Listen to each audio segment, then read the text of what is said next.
Subscribe कीजिए topper साहित्य YouTube channel को और बेल आइकन को दबाइए हमारे लेटेस्ट वीडियोस सबसे पहले देखने के लिए।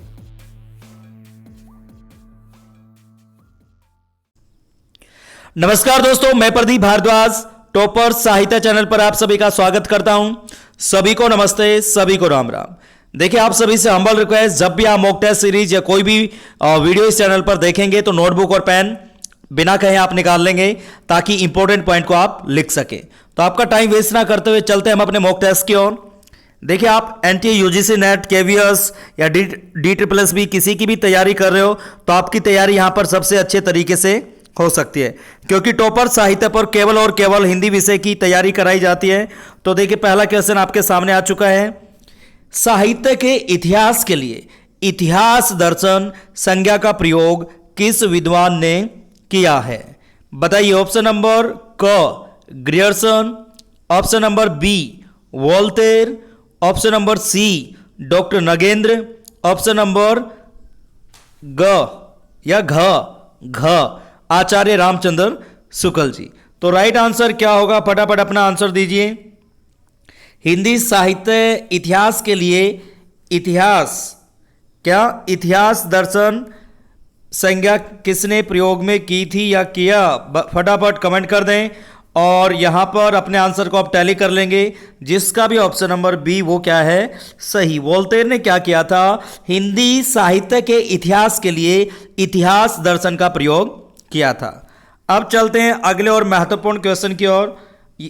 देखिए, यहां पर ध्यान से देखेंगे क्वेश्चन को और ध्यान से यहां पढ़ेंगे।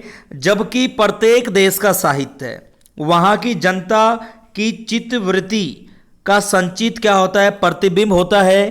तब यह निश्चित है कि जनता की चित्तवृत्ति के परिवर्तन के साथ साथ साहित्य के स्वरूप में भी परिवर्तन होता चला जाता है। आदि से अंत तक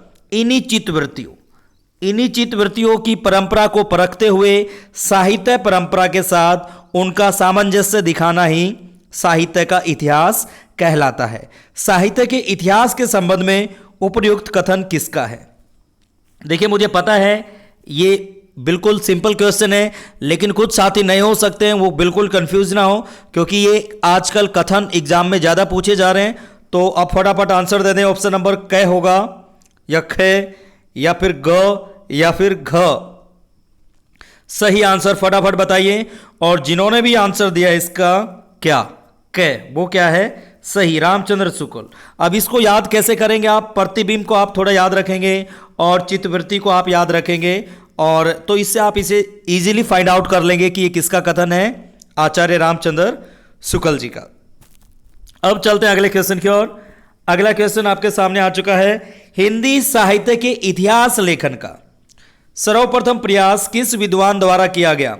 और ये एग्जाम में पूछा भी गया है, नेट जून 2004 में। और कई बार क्या होता है, एग्जामिनर वही क्वेश्चन पिक करता है जो बार बार एग्जाम में आए हुए होते हैं। तो प्लीज इसे आप थोड़ा ध्यान से देखेंगे। ऑप्शन नंबर क ग्रियर्सन, ख गार्सा तासी या विलियम जोन्स या फिर रामचंद्र शुक्ल।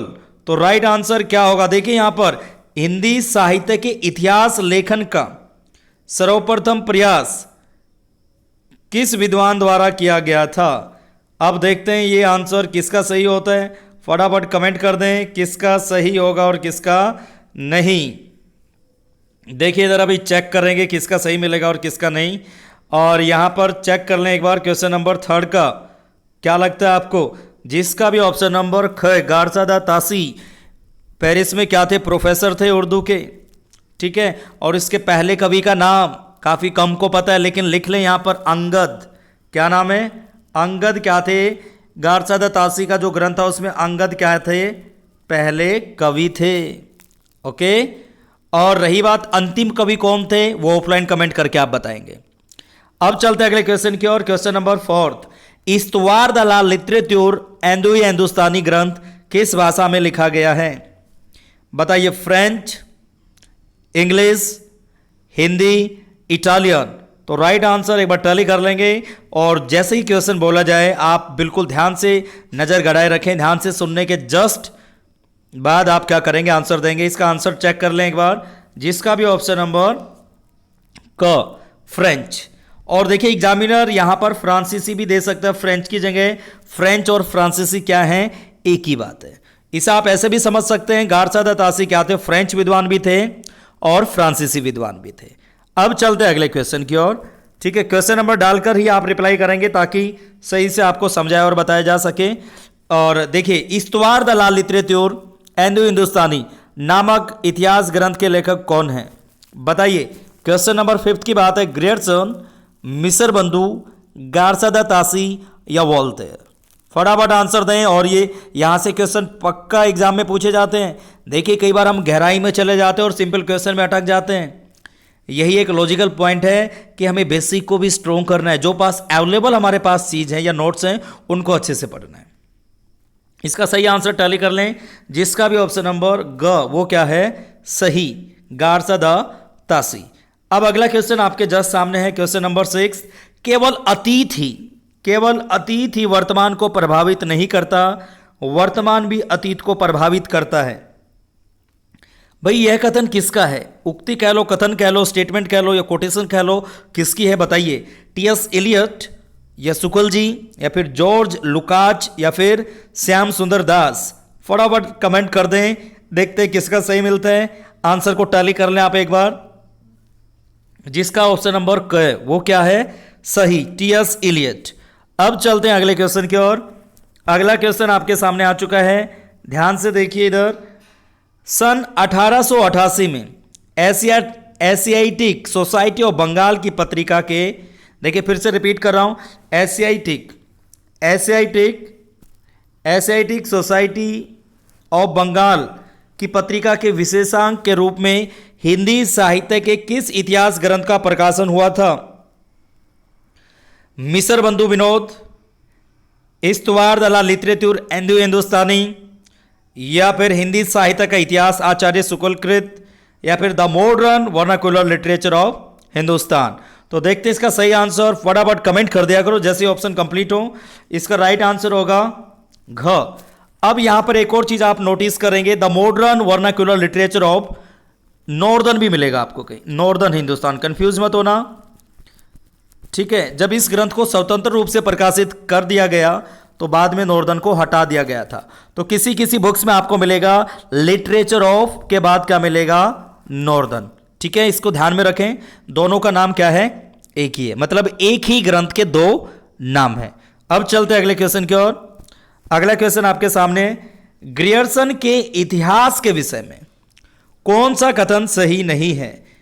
ऑप्शन नंबर क, ग्रंथ को कालखंडों में विभक्त किया गया है, प्रत्येक अध्याय काल विशेष का सूचक है, या फिर इस ग्रंथ में आधार स्रोतों का उल्लेख किया गया है, या फिर काल विभाजन नहीं किया गया है।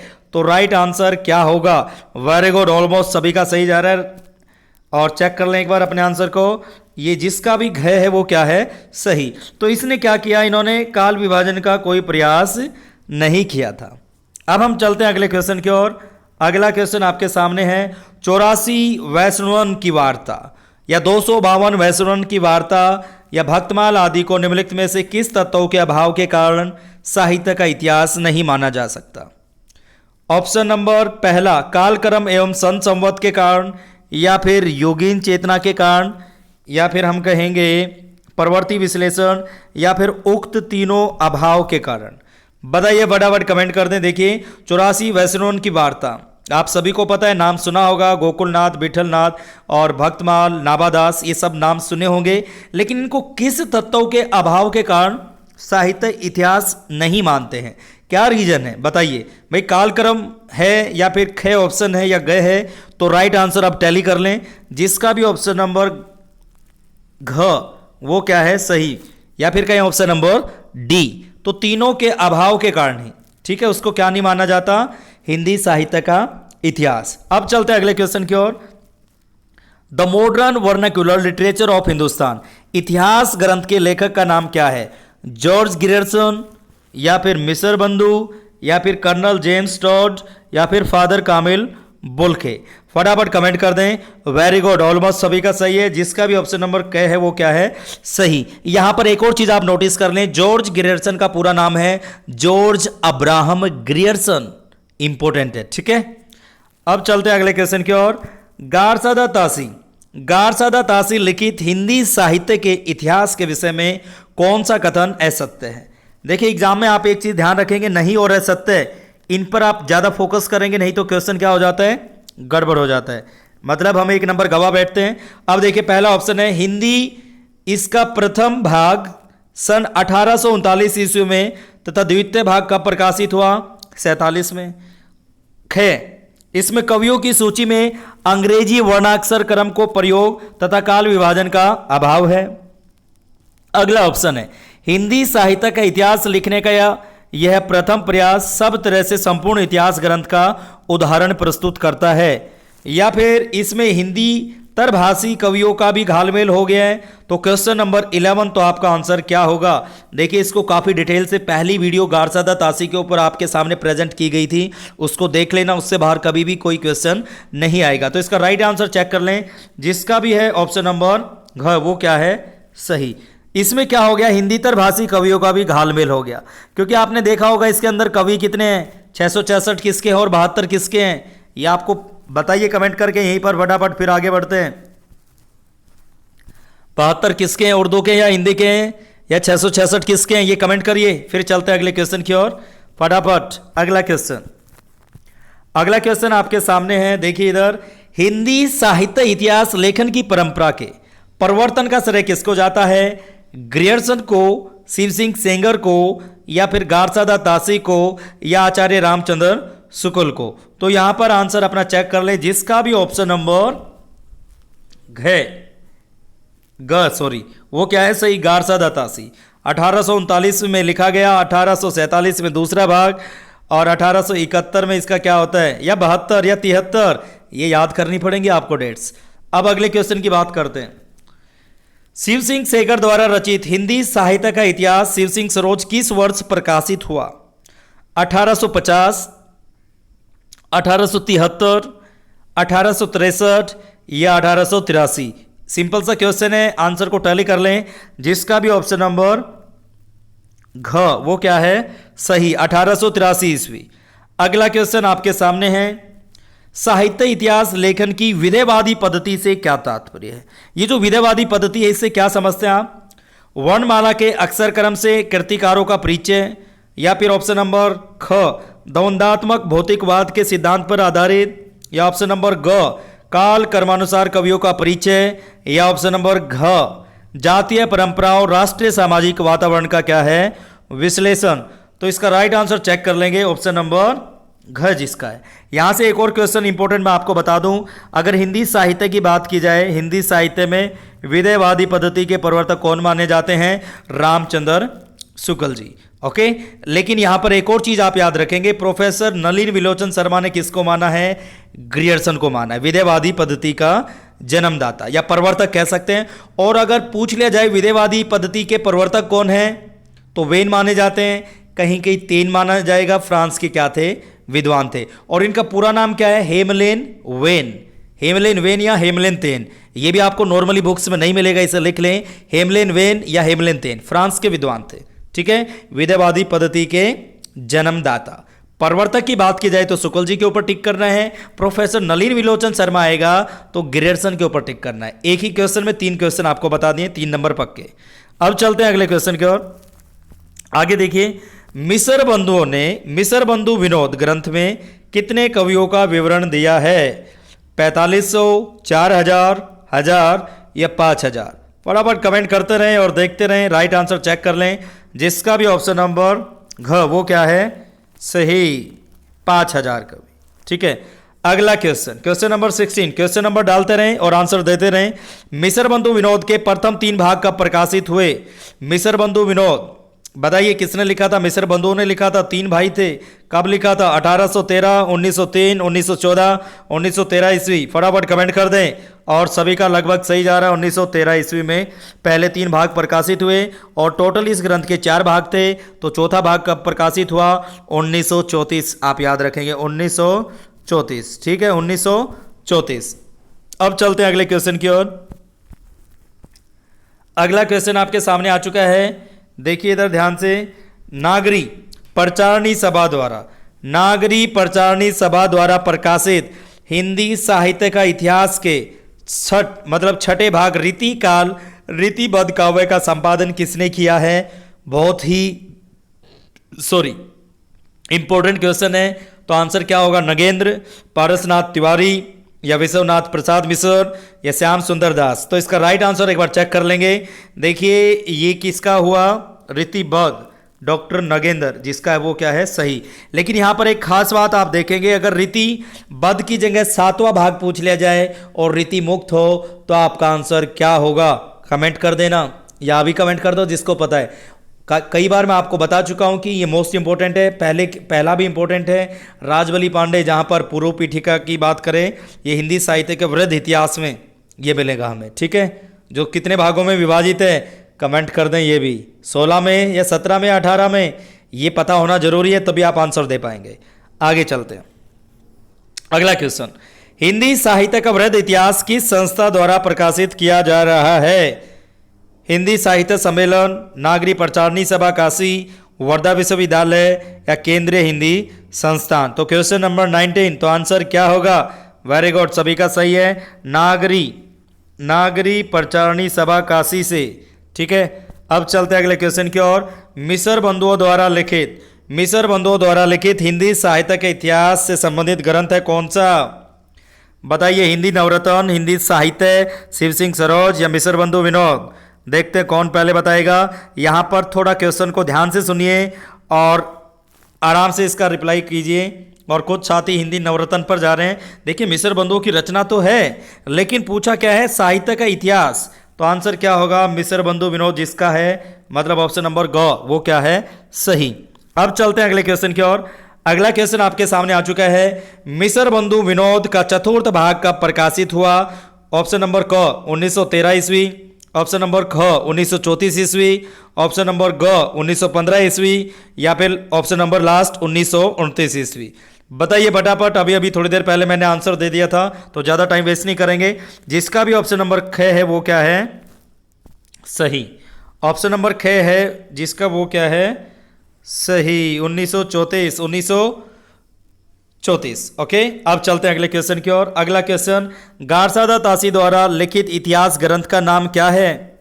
बताइए। ऑप्शन नंबर क, ख या ग या घ? वेरी गुड, ये तो बताने की बात ही नहीं, सभी का सही है। जिसका भी घ है वो क्या सही? इस्तवार दलाल लिटरेच्योर हिंदुस्तानी। अब चलते हैं अगले क्वेश्चन की ओर। अगला क्वेश्चन आपके सामने है। सच्चे अर्थों में हिंदी का पहला इतिहास ग्रंथ किसे कहेंगे भाई साहब? मिसर बंधु विनोद को, या हिंदी साहित्य का इतिहास रामचंद्र शुक्ल जी को, या फिर the modern vernacular literature of Hindustan को, या फिर भक्तमाल को? Question number 23। तो राइट आंसर क्या होगा? देखिए यहाँ पर थोड़े से कंफ्यूज हो चुके हो तो यहाँ पर चेक कर लें। जिसका भी ऑप्शन नंबर ग वो क्या है? सही है, the modern vernacular literature of northern Hindustan या फिर हिंदुस्तान। अगला क्वेश्चन आपके सामने है। हजारी प्रसाद द्विवेदी रचित इतिहास ग्रंथ कौन सा नहीं है? बताइए। हिंदी साहित्य की भूमिका, या फिर हिंदी साहित्य का आदिकाल, या फिर हिंदी साहित्य का उद्भव और विकास, या फिर हिंदी भाषा का विकास? फटाफट कमेंट कर दें। सिंपल सा क्वेश्चन है, कई बार बता चुका हूं, तो राइट आंसर टैली कर लेंगे। जिसका भी ऑप्शन नंबर घ वो क्या है?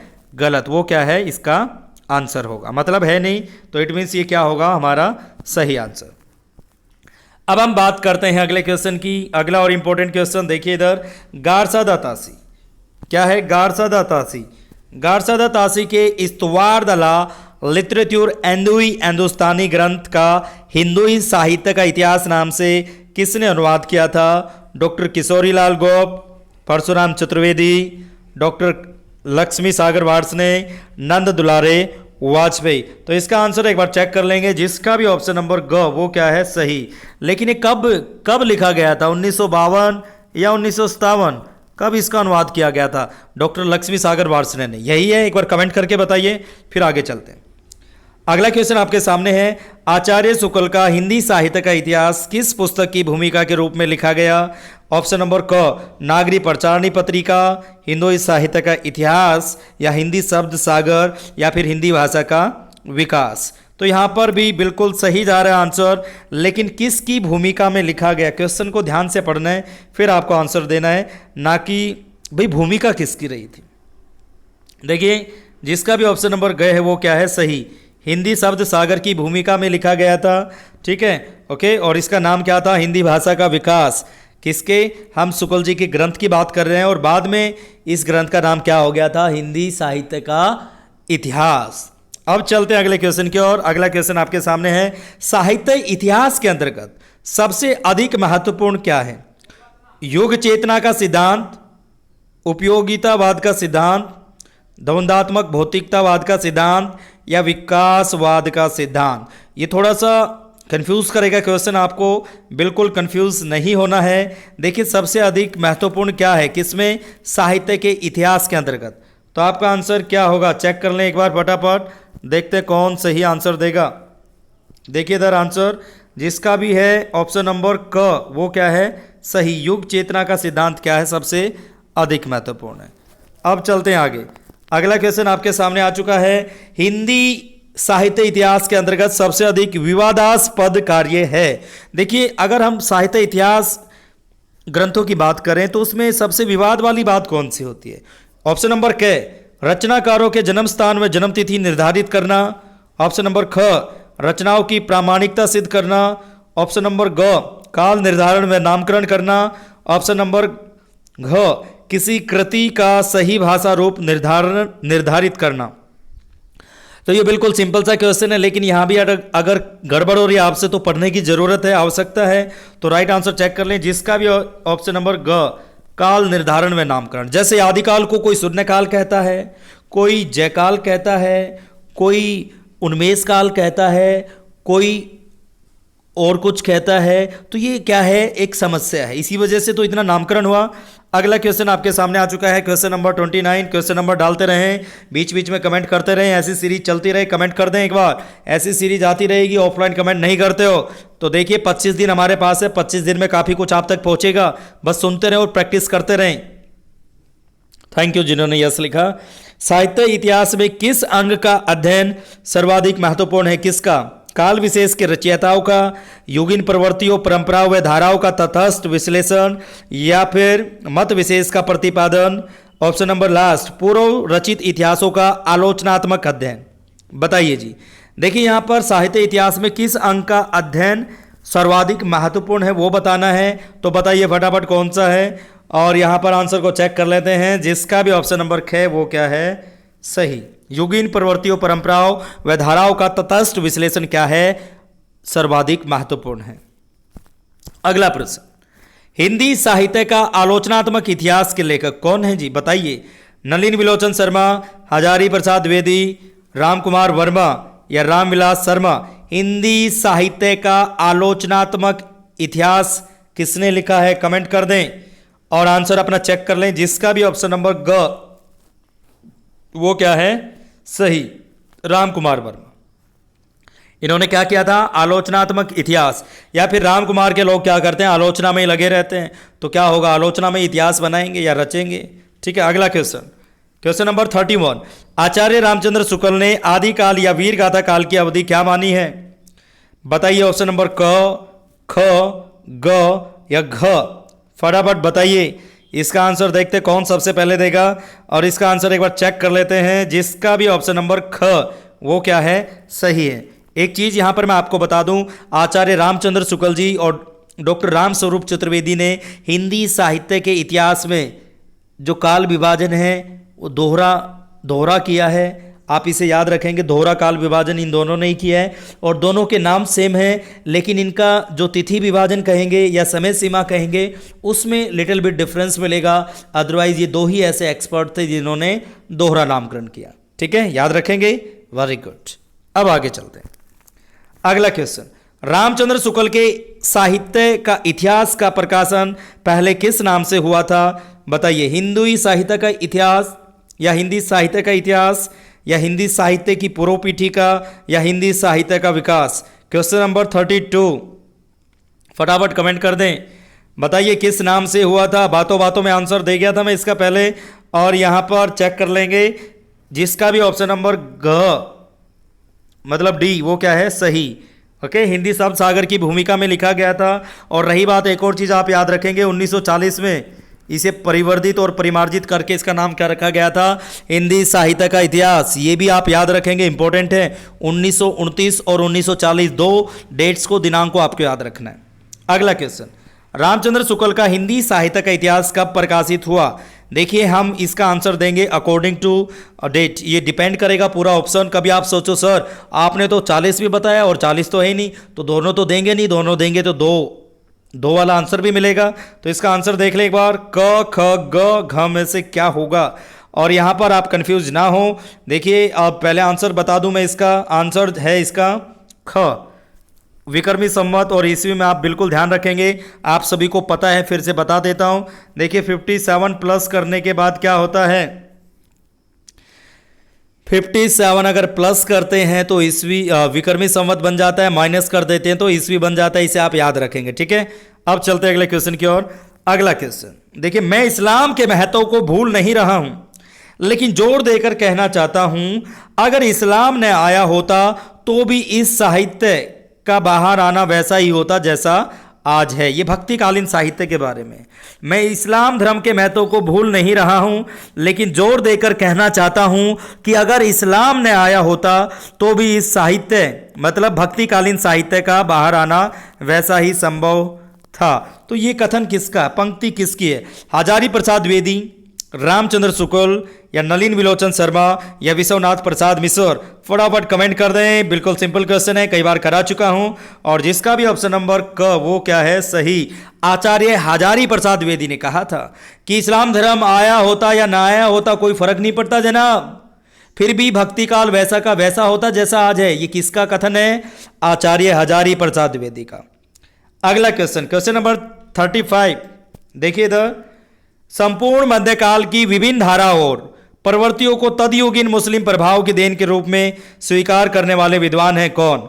हजारी प्रसाद द्विवेदी, रामविलास शर्मा, नलिन विलोचन शर्मा, आचार्य रामचंद्र शुक्ल। तो इसका राइट आंसर क्या होगा? फटाफट कमेंट कर दें 35। और इसके आंसर को आप टैली कर लेंगे एक बार। देखिए जिसका भी ऑप्शन नंबर घ वो क्या है? सही, आचार्य रामचंद्र शुक्ल। क्वेश्चन को फिर से रिपीट कर देता हूं। संपूर्ण मध्यकाल की विभिन्न धाराओं और प्रवृत्तियों को तदयुगीन मुस्लिम प्रभाव की देन के रूप में स्वीकार करने वाले कौन है? आचार्य रामचंद्र शुक्ल जी। अब चलते हैं अगले क्वेश्चन की ओर। अगला क्वेश्चन आपके सामने आ चुका है। रामचंद्र शुक्ल ने अपना इतिहास ग्रंथ किस पद्धति पर लिखा? विधेयवादी, वैज्ञानिक, समाजशास्त्रीय, वर्ण कर्मानुसारी पद्धति? यह भी सिंपल क्वेश्चन है, सभी का सही जा रहा है। जिसका भी ऑप्शन नंबर क वो क्या है? सही, विधेयवादी पद्धति। अब हम बात करते हैं क्वेश्चन नंबर 37।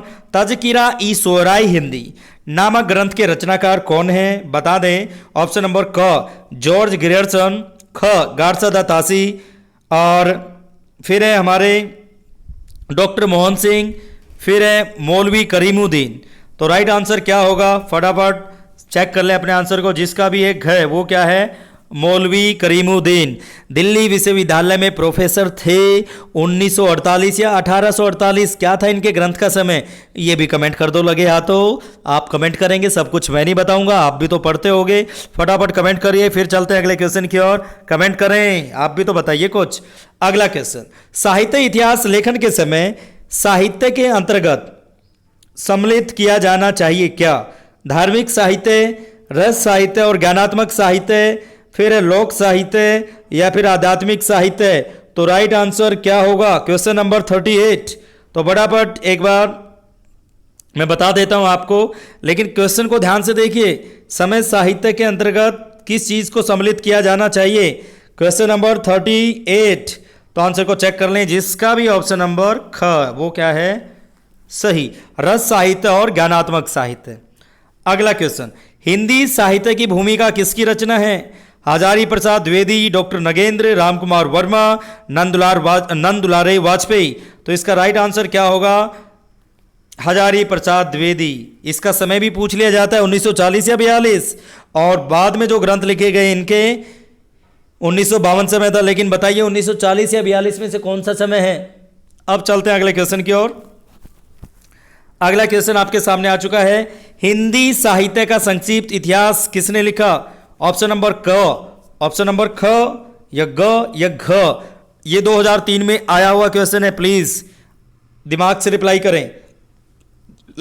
सॉरी, देखिए जिसका भी ऑप्शन नंबर क है वो क्या है, सही। विश्वनाथ त्रिपाठी ने क्या लिखा था, हिंदी साहित्य का संक्षिप्त इतिहास, आलोचना, हिंदी साहित्य का आलोचनात्मक इतिहास किसने लिखा था?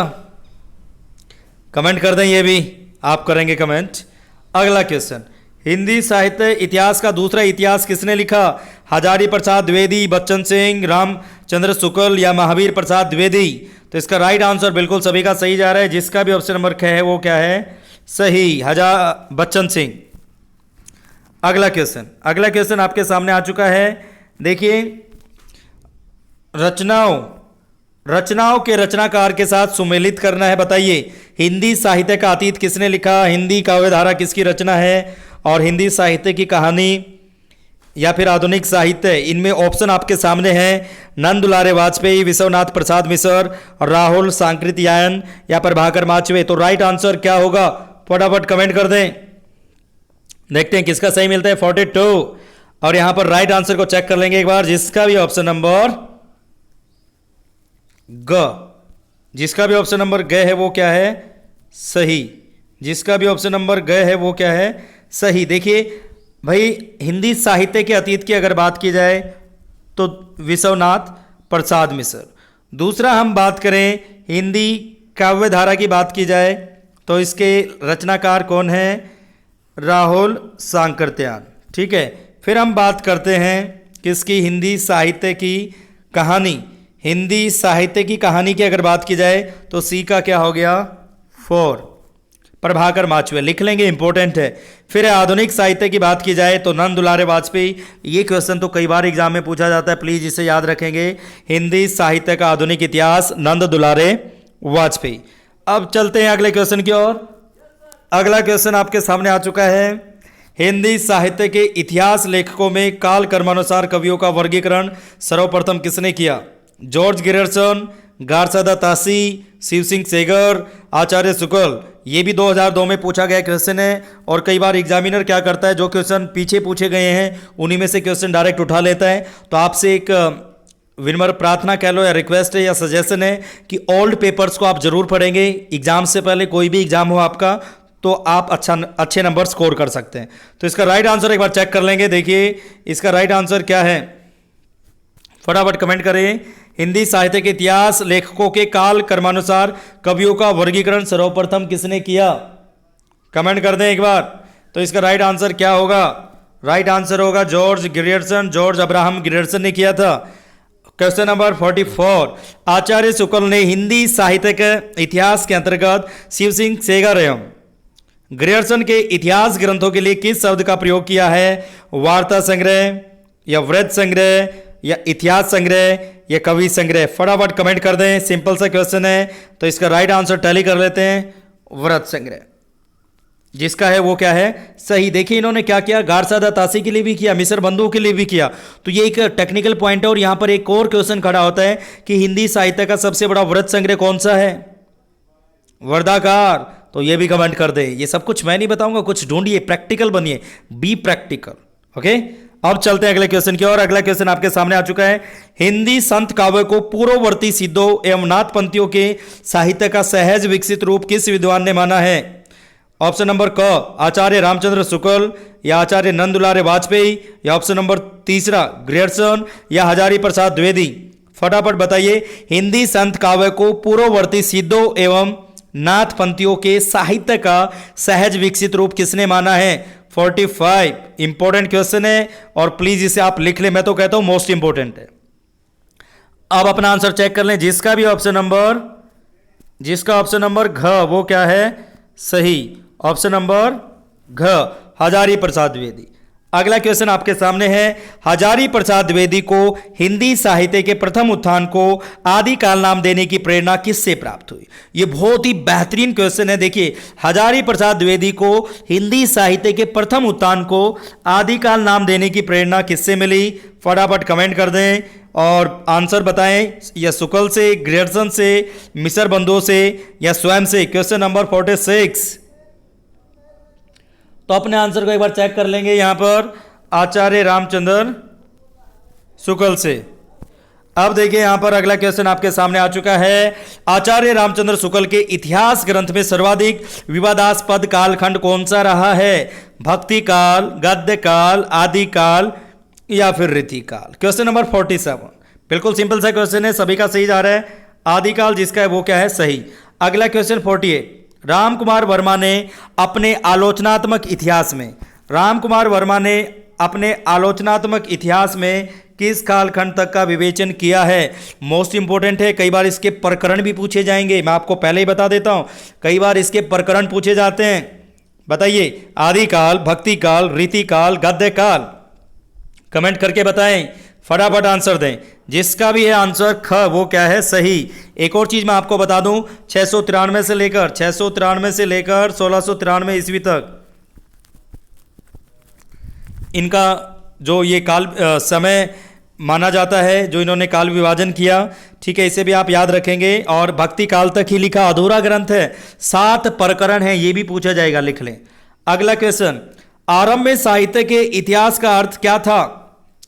बताइए जी। ईसवी सन के स्थान पर संवत का प्रयोग करना, रचनाओं को धार्मिक मानकर ग्रहण न करना, या ऑप्शन नंबर ग रचनाओं व रचयिताओं का स्थूल परिचय प्राप्त करना, या ऑप्शन नंबर घ इतिहास विशेषज्ञों द्वारा उसकी जांच करना या करवाना। तो ये भी थोड़ा सा कॉम्प्लिकेटेड क्वेश्चन है, आप कहोगे सर क्या करना और क्या नहीं करना है, लेकिन आप समझ गए होंगे क्योंकि इससे पहले क्या लिखे जाते थे? वार्ता ग्रंथ। अब तो आपका आंसर गलत नहीं होना चाहिए, सही आंसर चेक कर लेते हैं, जिसका भी ऑप्शन नंबर ग रचनाओं व रचयिताओं का स्थूल परिचय प्राप्त करना। ऐसा ही माना जाता था वार्ता साहित्य नाभादास, गोकुलदास, या हम करें 84 या 252 वैष्णवन की वार्ता, ये याद रखेंगे आप, ठीक है। अगला क्वेश्चन आपके सामने आ चुका है, देखिए इधर क्वेश्चन नंबर 50 साहित्य इतिहास की लेखन पद्धति क्या होनी चाहिए? कालानुक्रमी पद्धति, वर्णानुक्रम पद्धति, समाजशास्त्रीय पद्धति या विकासवादी समन्वयात्मक पद्धति? फटाफट क्वेश्चन नंबर 50 का आंसर देंगे आप, कमेंट करिए क्या होगा आंसर? क ख ग घ। सही आंसर को टैली कर लें आप एक बार, जिसका भी ऑप्शन नंबर घ वो क्या है? सही, विकासवादी समन्वयात्मक पद्धति। अगला क्वेश्चन आपके सामने है, उत्तर अपभ्रंश को पुरानी हिंदी की संज्ञा किसने दी? बताइए। चंद्रधर शर्मा गुलेरी, भोला शंकर व्यास, रामचंद्र शुक्ल, भोलानाथ तिवारी? और ये बिल्कुल सभी का सही जा रहा है, जिसका भी ऑप्शन नंबर क वो क्या है? सही। चंद्रधर शर्मा गुलेरी ने क्या कहा था? अपभ्रंश को पुरानी हिंदी की संज्ञा दी थी। अगला क्वेश्चन आपके सामने है, क्वेश्चन नंबर 52 जैन कवि पुष्पदंत पूर्व में किस संप्रदाय के अनुयायी थे? इंपॉर्टेंट क्वेश्चन है। वैष्णव, श्री संप्रदाय, शैव या वल्लभ संप्रदाय? What will be the right answer? फटाफट कमेंट कर दें। और इस तरह की सीरीज चाहिए तो कमेंट एक बार फटाफट कर दें और यस करके एक बार थोड़ा सा मोटिवेट करें कि सर ऐसी सीरीज लेकर आइए। देखिए, इस वीडियो को अगर आप एक बार और देख लेंगे तो आपको कोई भी बुक उठाने की जरूरत नहीं होगी। तो इसका आंसर एक बार चेक कर लें, देखते हैं किसका सही मिलता है और किसका गलत मिलता है। जिसका भी ऑप्शन नंबर ग वो क्या है? सही। क्वेश्चन को फिर से रिपीट कर देता हूं, जैन कवि पुष्पदंत पूर्व में किस संप्रदाय के अनुयायी थे? मोस्ट इंपोर्टेंट है, मोस्ट लिख देता हूं यहां पर, मोस्ट इंपोर्टेंट है भाई साहब, लिख लें इसे। जैन कवि पुष्पदंत पूर्व में किस संप्रदाय के अनुयायी थे? शैव के। अगला क्वेश्चन आपके सामने है, हिंदी साहित्य का विवेचनात्मक इतिहास लिखने वाले विद्वान कौन है? सूर्यकांत शास्त्री, उदय नारायण तिवारी, नलिन विलोचन शर्मा, शिव कुमार शर्मा? Question number 53। तो इसका राइट आंसर चेक कर लेंगे एक बार, जिसका भी है ऑप्शन नंबर के वो क्या है? सही, विवेचनात्मक। ओके, अब चलते हैं अगले क्वेश्चन की ओर। अगला क्वेश्चन आपके सामने है, क्वेश्चन नंबर 54 आपके सामने आ चुका है। देखिए इधर, वीर गाथा काल को चारण काल की संज्ञा देने के अतिरिक्त उससे पूर्व एक संधि काल जोड़ने वाले इतिहासकार कौन है? रामविलास शर्मा, डॉक्टर नगेंद्र, आचार्य शुक्ल या doctor Ram Kumar Verma? Very good, सभी का सही जा रहा है, राइट आंसर टैली कर लें, जिसका भी ऑप्शन नंबर घ वो क्या है? सही। अब हम बात करते हैं क्वेश्चन नंबर 55, नंबर डालकर ही आंसर दें। डॉक्टर राम कुमार वर्मा ने हिंदी साहित्य का आरंभ कब से स्वीकार किया है? बताइए जी। 793 ईस्वी से, 693 ईस्वी से? अभी अभी बातों में बता दिया था, ध्यान से सुना होगा तो आंसर आपके पास होगा ग या घ। तो इसका भी आंसर सभी का सही जा रहा है। अपने आंसर को टैली कर लें, जिसका भी एक है वो क्या है, सही। अब हम बात करते हैं अगले क्वेश्चन की, question number 56। Question number 56, Rahul Sankrityayan का प्रसिद्ध लेख हिंदी के प्राचीन कवि और उनकी कविता 1933 ईस्वी में किस पत्रिका में छपा था? जबरदस्त और अल्टीमेट क्वेश्चन है, फिर से सुन लें। राहुल सांकृत्यायन का प्रसिद्ध लेख, भाई राहुल सांकृत्यायन का क्या था, एक प्रसिद्ध लेख था, किसमें, हिंदी के प्राचीन कवि और उनकी कविता 1933 ईस्वी में किस पत्रिका में छपा था? गंगा, पत्रिका, प्रभा या मर्यादा या सरस्वती? तो राइट आंसर क्या होगा? राइट आंसर टैग कर लें, इसे लिख लें, इंपॉर्टेंट क्वेश्चन है। ओम। तो राइट आंसर इसका क्या होगा, जिसका भी ऑप्शन नंबर का वो क्या है, सही, तो गंगा पत्रिका। उम्मीद है कि इस मॉक टेस्ट सीरीज में आपको मजा आया होगा।